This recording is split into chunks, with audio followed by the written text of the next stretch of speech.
భరత్, ఓయూకి ఏం కావాలంటే అది ఇస్తానంటూ సీఎం రేవంత్ చేసిన కామెంట్స్ ని విపక్ష నేతలు తప్పుపడుతున్నారు. ముందు ఫీజు రియంబర్స్మెంట్ నిధులు విడుదల చేయాలని డిమాండ్ చేస్తున్నారు. ఇది ఎలా చూడొచ్చు దీన్ని?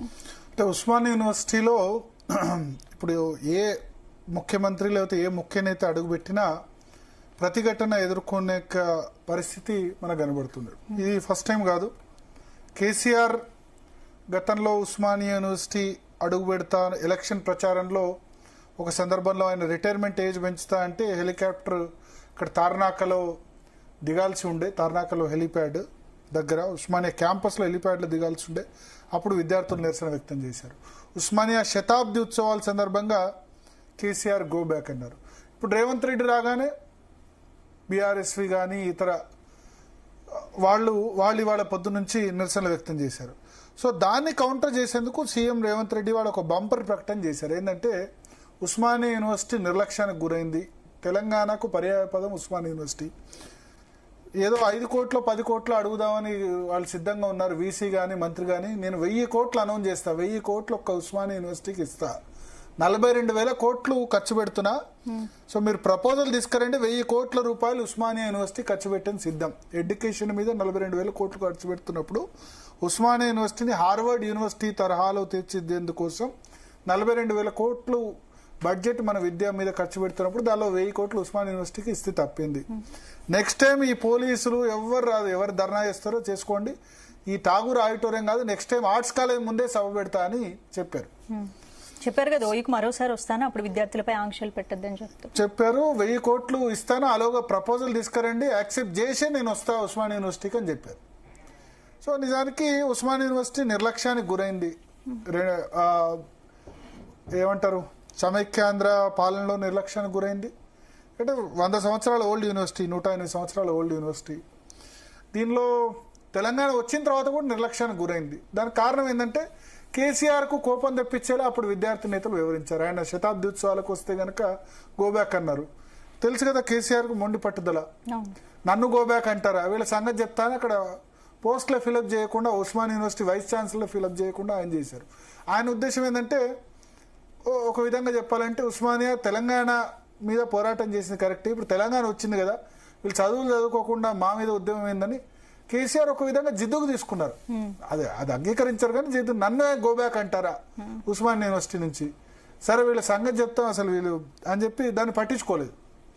ఇప్పుడు రేవంత్ రెడ్డి వచ్చారు, ఆయన రివర్స్ గేర్లో వెళ్ళారు. నేను 1000 కోట్లు ఇస్తా, మళ్ళా వస్తా అంటే ఇప్పుడు అధికారంలోకి వచ్చి సంవత్సరం అయింది కానీ ఉస్మానియా యూనివర్సిటీలోకి రావాలంటే ఏ రాజకీయ నాయకుడికైనా పరేషానే.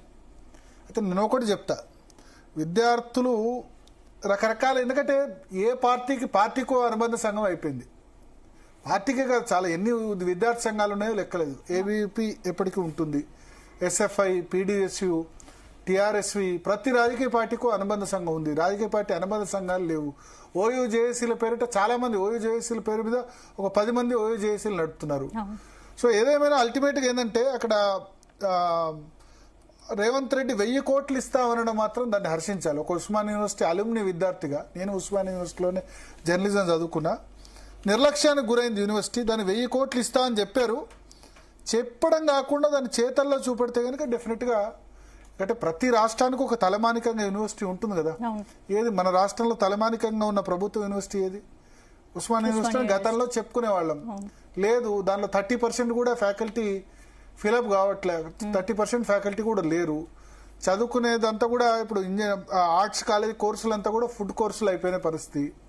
దీనిలో విద్యార్థులది తప్పు ఉంది, తర్వాత ఏమంటారు రాజకీయ నేతలు రాజకీయ పార్టీలు కూడా తప్పు ఉంది. విద్యార్థులు తెలంగాణ ఉద్యమంలో యాక్టివ్ పార్టిసిపేట్ చేశారు, కానీ విద్యార్థి సంఘాలు కూడా సంఘాల కోసమే అన్నట్టు ఏం చేసినా ఆ విధంగా చేస్తున్నాయి. కేసీఆర్ ఉన్నప్పుడు ఎన్ఎస్యుఐ, మిగతా సంఘాలు ఎస్ఎఫ్ఐ, పీడీఎస్యు, ఏబీవీపీ, ఆ యూనియన్స్ అన్ని కూడా ఆయన గోబ్యాక్ అనేది లేకుండా, గోబ్యాక్ అనడంతో ఆయనకు కోపం వచ్చి సీఎం పర్యటనకు ముందుగా విద్యార్థులను అదుపులోకి తీసుకోవడం, భారీగా ఎక్కడికక్కడ బారికెట్లు ఏర్పాటు చేయడం ఏంటి అసలు ఏమనుకోవాలి? తప్పదు. అంటే ఇప్పుడు ఏం చేస్తారు మరి, సీఎం ముందుకు వచ్చి గోబ్యాక్ అన్నారనుకోండి, ఎవరి మీద ఫైర్ అవుతారు? పోలీసుల మీద ఫైర్ అవుతారు కదా. మళ్ళీ సీఎం కాన్వాయ్లోకి వచ్చారని మనమే వార్తేస్తాం. ఉస్మానియాలో ముళ్ళ కంచెలు అంటే ముళ్ళ కంచెలు గతంలో ఉన్నాయి, ఇప్పుడు ఉన్నాయి. ఎందుకంటే స్టూడెంట్ ఎవరిని ఆపలేవు. 100% స్టూడెంట్స్ని సాటిస్ఫై చేయడం ఎవరి వల్ల కూడా కాదు. కానీ సమైక్య రాష్ట్రాల్లో నిర్లక్ష్యానికి గురైంది. ఇప్పుడు కూడా సమైక్య రాష్ట్రాల్లో ఇన్ఫాక్ట్ చెప్పాలంటే బాగానే ఉంది. కానీ వన్స్ ఇప్పుడు 2008-9 తర్వాత రిక్రూట్మెంట్ జరగకపోవడం ఇవన్నిటి వల్ల వెనకబడ్డది. ఉస్మానియా స్టాండర్డ్ కూడా పూర్తిగా పడిపోయింది. 100 ఏళ్ల సందర్భంగా కూడా కేసీఆర్ ఆయన నొచ్చుకున్నారు.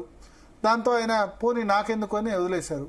ఇప్పుడు రేవంత్ రెడ్డి 1000 కోట్లు నిలబెట్టుకునే దిశగా ఉండాలి. విద్యార్థులు ఒక 1000 కోట్లు ఆయన ఇచ్చారు కదా, 1000 కోట్లు ఇవ్వకపోతే క్వశ్చన్ చేసే విధంగా ఉండాలి. మాట్లాడదాం మనతో పాటు ఏబీవీపీ